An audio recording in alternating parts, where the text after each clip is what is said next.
चलिए, तो पिछले लेक्चर में हम लोग बात कर रहे थे सेक्सुअली ट्रांसमिटेड डिजीज़ेज़ के, जिसमें दो डिजीज़ के बारे में हमने बात किया और वो दोनों के दोनों डिजीज़ जो थे वो बैक्टीरियल इन्फेक्शन के थे, बैक्टीरिया से इन्फेक्ट हो रहा था।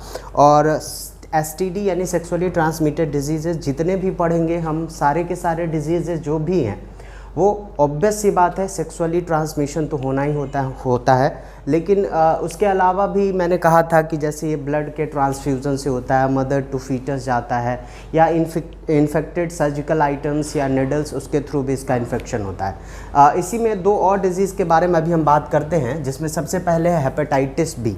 बड़ा कॉमन सा डिजीज़ है, बहुत बार हम इसके बारे में सुनते हैं, बट जितना हमारे सोसाइटी में जिस तरीके से एड्स से जितने लोग डरते हैं उतना ज़्यादा इसके बारे में लोग श्योर भी नहीं है, उतना इसके बारे में पता भी नहीं है, और ट्रांसमिशन का रेट भी इसका थोड़ा सा कम है। सबसे पहली बात तो इसमें जो नाम है ना, नाम को अगर ध्यान से देखोगे तो डिजीज़ का बहुत सारा चीज़ तो वैसे ही पता चल जाना है, बहुत सारे लोग समझ भी पा रहे होंगे। तो देखो, इसमें दो वर्ड हम पहले निकाल लेते हैं, एक है हिपैट और दूसरा है आइटिस, है ना। और हिपैट का मतलब बहुत सारे लोगों को पता होगा, हिपैट का मतलब होता है लिवर, यानी ये जो भी डिजीज़ है ना वो लिवर से कंसर्न्ड है, यानी लिवर के बारे में है। और दूसरा जो वर्ड है आइटिस, ये आइटिस के बारे में मैंने बहुत बार बोला होगा कि इसका मतलब होता है इन्फ्लामेशन। और इन्फ्लामेशन में क्या क्या चीज़ें होती है आपको ये भी बहुत लोगों को पता होगा। इन्फ्लामेशन जब भी होता है तो कहीं पे भी इन्फ्लामेशन है, उसका मतलब उसमें चार चीज़ें होने को होता है। ये चार चीज़ क्या है आपको पता होना चाहिए, आर पी एस और ये एच। अब बहुत आसानी से इसको याद रख सकते हैं। आरपीएस दरभंगा में जो स्कूल है उसमें, और एक एच वर्ड यूज़ कर देना है। आर फॉर क्या होता है, तो आर फॉर रेडनेस, यानी कि लीवर में रेडनेस हो जाएगा, लाल पड़ जाएगा। पी फॉर पेन, यानी वहाँ पे दर्द होना है। एस फॉर स्वेलिंग, यानी कि वो फूल जाएगा। और एच फॉर हीट। ये चार कॉमन सिम्टम्स हैं जो हेपेटाइटिस के केस में देखने को मिलेगा। RPSH आपको ध्यान में रखना है। सो हेपेटाइटिस इज़ ऑल अबाउट कि लिवर में इन्फ्लामेशन, और इन्फ्लामेशन मतलब चार चीज़ें, रेडनेस, पेन, स्वेलिंग और हीट। ये चार कॉमन सिम्टम्स अगर हमारे लिवर में देखने को मिलता है तो उसी को हम हेपेटाइटिस नाम देते हैं। ऐसे बहुत सारे डिजीज़ हैं, जैसे अर्थराइटिस, जो लोग 11th पढ़े होंगे उनको मैंने बताया हुआ है, अर्थराइटिस है। वैसे ही जिंजिवाइटिस है, सेल्यूलाइटिस है, कंजक्टिवाइटिस है। आपको बस एक वर्ड का मतलब समझना है, आइटिस अगर आप समझ गए तो इन्फ्लामेशन, और इन्फ्लामेशन तो चार चीज़ें। कंजक्टाइवा में होगा, जिसको कॉमनली लोग बोलते हैं आँख उठ गया है, तो कंजक्टिवाइटिस है। जिंजाइवा यानी मसूड़ा में है तो दैट इज़ जिंजिवाइटिस, है ना। वैसे आर्थ्रोस यानी जॉइंट में अगर ये चार चीज़ें हैं दैट इज़ अर्थराइटिस, है ना। सेल्यूलाइटिस, सेल के अंदर इन्फ्लामेशन है, दैट इज़ कॉल्ड सेल्यूलाइटिस। वैसे ही हिपैट में आइटिस, दैट इज़ हेपेटाइटिस। अब बात ये आती है कि इसमें बी वर्ड क्यों लगा है। एक्चुअली ये बहुत कम लोग जानते हैं कि हेपेटाइटिस के और भी टाइप्स होते हैं। हेपेटाइटिस ए भी होता है, बी भी होता है, सी भी होता है। ये जो कॉज करता है ना, इसका जो कॉजेटिव एजेंट है वो है हेपेटाइटिस बी वायरस, जिसको हम शॉर्ट में HBV बोलते हैं। ये बी टाइप के वायरस से कॉज होता है, दैट्स वाई इसका नाम पड़ा है हेपेटाइटिस बी। जो तीनों टाइप है उसमें जो मोस्ट फैटल है, जो डेडलीस्ट डिजीज़ जिसको आप बोल सकते हैं, डेडलीस्ट इसलिए क्योंकि इस केस में जैसा हमने इससे पहले वाले लेक्चर में बोला कि जितने भी STD हैं उसमें एक एड्स और एक hepatitis B, once it is caused it can not be treated. बहुत सिंपल सी बात है कि अगर ये एक बार हो गया है तो इसको आप ठीक नहीं कर सकते हैं, इसलिए डेडलीस्ट या फैटल डिजीज़ बोलते हैं इसको। तो इसको कॉज करने वाला जो एजेंट है, कॉजेटिव एजेंट जो है, या पैथोजेन जो है, that is hepatitis B virus. एक बात आपको और थोड़ा सा समझना है, चूँकि आप अब समझ सकते हैं, बैक्टीरियल इन्फेक्शन और वायरल इन्फेक्शन में वायरल इन्फेक्शन जो होता है वो ज़्यादा डेडलीस्ट होता है rather than bacterial infection. Viral infections जो होते हैं उनको ट्रीट करना भी थोड़ा मुश्किल होता है। उसका कारण ये है कि उसके जो जेनेटिक मटेरियल, जो RNA है ना, वो हमारे जेनेटिक मटेरियल से डिफरेंट होता है। और जब हम लोग एड्स पढ़ेंगे वहाँ पे आपको मैं बताऊँगा रिवर्स ट्रांसक्रिप्शन के थ्रू जब हमारी बॉडी में एड्स का वायरस इंटर करता है वो हमारे जीनोम के साथ मिक्स हो जाता है और फिर जाके वो बहुत सारी चीज़ें करता है, हमारे इम्यून सिस्टम को कम्प्लीटली ख़राब कर देता है।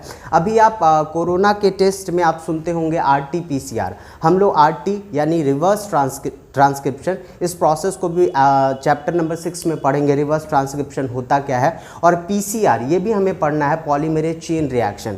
वही जो पूरा टेस्ट है RT-PCR उसको उसी को नाम दिया गया है reverse transcription polymerase chain reaction. वो कितना टाइम्स पॉलीमराइज होता है उसका एक बाउंड्री बनाया गया है और शायद बहुत लोगों को पता होगा कि हम लोग अराउंड 39-40 के आसपास तक अगर होता है तो उसको हम नेगेटिव मानते हैं और उसके अंदर में है तो उसको पॉजिटिव मानते हैं। हमें उसके बारे में अभी ज़्यादा बातें नहीं करनी है, बस थोड़ा सा मैंने आपको इन्फॉर्मेशन दिया है। RT-PCR बहुत बार आप सुन रहे होंगे, आपके दिमाग में भी आया होगा कि ये क्या होता है। तो रिवर्स ट्रांसक्रिप्शन के थ्रू हमारे बॉडी में वायरसेस का एंट्री जो होता है ना वो ज़्यादा डेडलीस्ट बन जाता है। इसके साथ भी ये भी वायरस है, ये भी ज़्यादा डेडलीस्ट के कैटेगरी में आएगा। सिम्टम्स की बात करें तो वो 4 सिम्टम्स तो आपके सामने में ही है। इसके अलावा abdominal pain, lower abdominal pain आपको देखने को मिलेगा।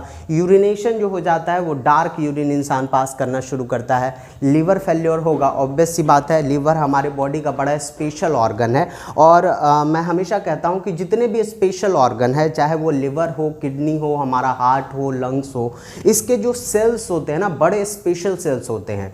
ये सेल्स एक बार मरते हैं तो दोबारा फॉर्म नहीं होते हैं और लिवर के साथ भी ऐसा ही है। लिवर के जो हिपैटिक सेल्स हैं वंस ये डीजनरेट करेगा तो ये नॉर्मल सेल से रिप्लेस हो जाता है और इस वजह से लिवर सिरोसिस होना शुरू होता है और एक टाइम पे जाके लिवर कंप्लीटली फेल कर जाएगा और लिवर फेल कर जाएगा तो आप समझ सकते हैं बहुत सारी चीज़ें हमारी बॉडी का रुक जाएगा, जिसमें बहुत प्राइमरी सा है जैसे कि ऑर्निथिन साइकिल। ऑर्निथिन साइकिल क्या होता है तो थोड़ा सा जो लोग 11th पढ़े उन्हें पता होगा, थोड़ा सा आप जान सकते हैं कि हमारी बॉडी में जो प्रोटीन का पूरा का पूरा ब्रेकडाउन है, उसका जो मेटाबॉलिज्म होता है उस दौरान हमारी बॉडी में बनता है अमोनिया और ये अमोनिया हाईली टॉक्सिक होता है, काफ़ी ज़्यादा जहरीला होता है।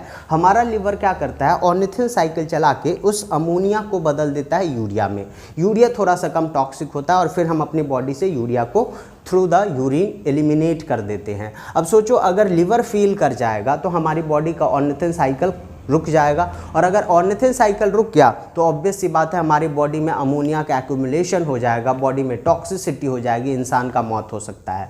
सो लिवर फेल्योर ये बहुत मेजर कॉज है हेपेटाइटिस बी के केस में डेथ होने का। तो इसके अलावा अगर हम बात करेंगे तो ब्लड वेसल्स जो है स्वॉलन हो जाते हैं, आपको बाहर से दिखने लगेगा ब्लड वेसल्स में स्वॉलन हो गया है। साथ ही साथ फैटिगनेस हो जाएगा, मसल्स के फॉर्म में आपको देखने को मिल जाएगा।